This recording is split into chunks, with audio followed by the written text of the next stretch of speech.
Hey guys! Alright guys, we're here today to check out a Patreon request from this patron right here. Asked us to check out IGNEA with the song Alga. This band is not new to us. I think we've done one video and I did an album review for their latest record that they released. So, there's not much to say besides let's check this out. Yeah. And it's been a long time, so I'm always down to throw some love at a band that's been off of our radar for an extended period of time. You ready for this? Yeah. All right.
godless bastards step on my land.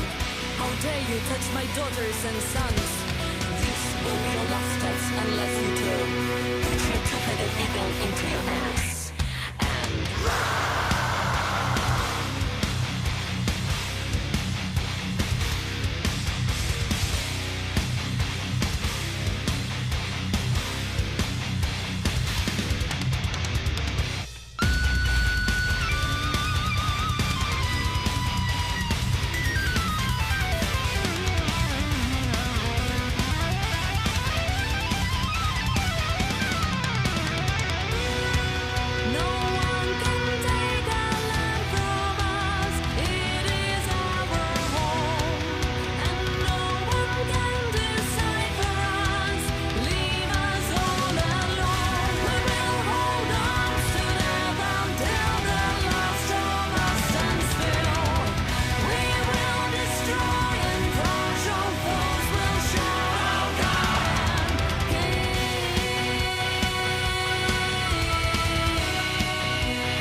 That was great. Absolutely great.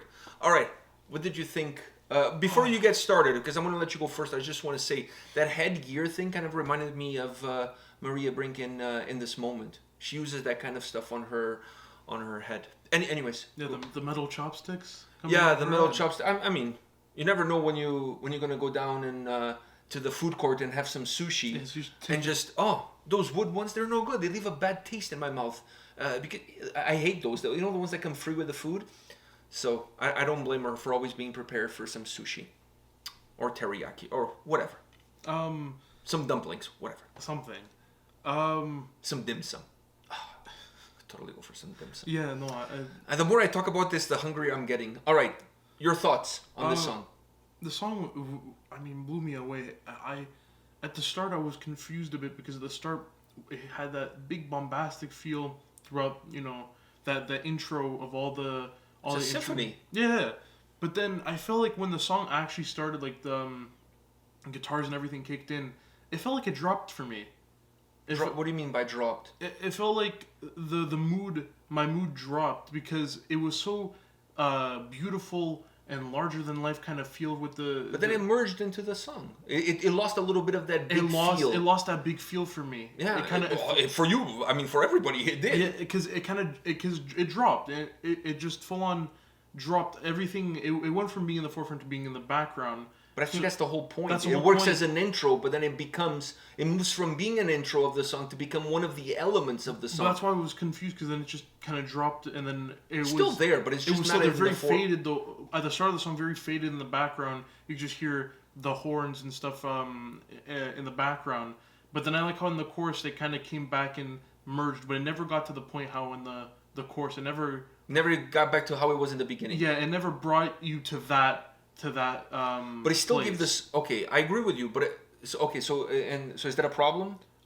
It's not a problem. I don't mind it. It's just that I thought it would be good if them doing that, but then in the chorus bringing you back to how the song started with a very larger than life feel, because I felt like it was there, but it wasn't as much as it was before. It was almost at the finish line, but not quite. Yeah, it's almost like how a female lead singer, you can tell that she can bring it to the next level, but she kind of controls herself not to hit it there. To stay within a certain parameter. Yeah. I don't disagree with you, but I disagree in terms of the output, at least how I feel towards the song. It's clear to me that once they are introduced into the song, that symphonic element becomes an element of the track.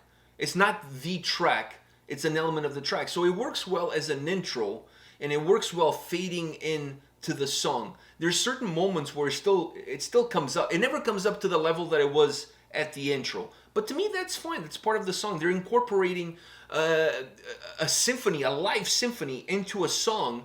I don't think you want to put it to a point where the song starts to become the second factor, and it's all about the orchestra. For me, I didn't want it to be that way. I didn't want it to be like that throughout the whole song. But I'm saying in the chorus, it would have been nicer if it did hit that with her vocals, because I think her vocals with that would have sounded really nice. It still feels like a big song. Even though I'm not totally disagreeing with you, but this is a song that overall, when you think about it, the orchestra makes the song feel really big. It expands the walls of the track. It just makes the song feel so big, so alive, because there's so many things going on. Yeah. There's so many elements happening. There's so many different, the strings, the cellos, everything. There's just so much happening that makes the song feel so big. The part that I really enjoyed was that she kept her voice very controlled throughout the whole. I mean, there were some points where she brought some harsh vocals, but they were just like snippets. And I'm fine with that, because I like the controlled approach that her voice had, because this is a song that musically, when you add the live orchestra, like I said, it becomes big. It starts to pull in different directions. It starts to expand. So you almost need something that keeps the song somewhat grounded. So there's all of these things happening, but her voice is just like flatlining all the way through, keeping everything very controlled. The keyboard solo was magnificent. And the fact that they actually recorded the solo. I thought it was really cool how the start of the solo kind of sounded like a guitar, but then as it continued, it progressed into something else. Into being more keyboard-like. I agree with you. I like that as well. I thought that was a nice little caveat to how the solo was put together. Because it started out, and I was thinking to myself, yeah, this could be played on the guitar and it would sound the exact same. Like that's. But then it migrated to a more keyboard-driven sound. Keyboard-driven sound, yeah. I agree. And I like that approach too. I like the heaviness that the song had. The guitars were heavy and grounded the sound as well, as did the drums. The drums were heavy as well, so you kind of needed that. The bass sound at the beginning of the track, I wasn't too keen on how the bass was coming across. It almost looked like it was off key, but then it eventually kind of merged into the overall picture and became a little bit more consistent, and it helped with the grounding of the track, because this is a track, like I said, it has so many moving pieces, and most of them are kind of like lifting off the ground. So it needs something, it needs some heaviness to kind of bring the song down. And I felt the bass, guitar, drums more often than not were really the grounding elements of the track. Bringing some heaviness, grounding the song, and then her voice is just like status quo all the way through. Just very balanced, very clean, very angelic, which also matches the elements that you're getting out of the orchestra, because the orchestra also brings that angelic aspect to the overall sound. So her voice matched that perfectly. And I like the fact that she just kind of give you a little glimpse of those harsh vocals. Yeah. Just like, oh, this is what I can do, but I'm just going to give you a little bit of a taste. Just not even the tip. Not even the tip. It's the tip of the tip. There was just, you looked from far away. It was the tip, but around the corner kind of thing. It was just like peekaboo. It's there and it's gone. You know, that kind of thing. All right, this was really good. I enjoyed it. I'm not disagreeing with you totally, but I don't feel that the track really needed the symphonic elements to come a little bit more into the forefront. If anything, for me, I felt the intro perhaps was a little bit too long. And if the intro was a little bit shorter, I don't think you would have that sensation. Because if the intro was shorter, the song would get started earlier, and you don't have this predominant symphonic element driving the experience at the beginning that's going to make you compare everything to that. Yeah. So maybe if that intro was a little bit shorter, you wouldn't feel the way you do. For me, it still worked. I still enjoyed it. Because I still felt like it came into the chorus, still gave volume. Maybe not as much as you wanted. I still enjoyed it. I just felt like there could have been more. You wanted a little bit more bombastic. Yeah. All right, fair enough. I liked it. On that note, guys, let us know your thoughts, what you think of this song. Use the comment section below. We're always happy to read what you have to say, even when things are not nice towards the two of us. Hey, I still have fun. I still laugh, and I enjoy myself. On that note, come back tomorrow after you give us your thoughts, and we'll see you at the next video. Take care, guys. See ya.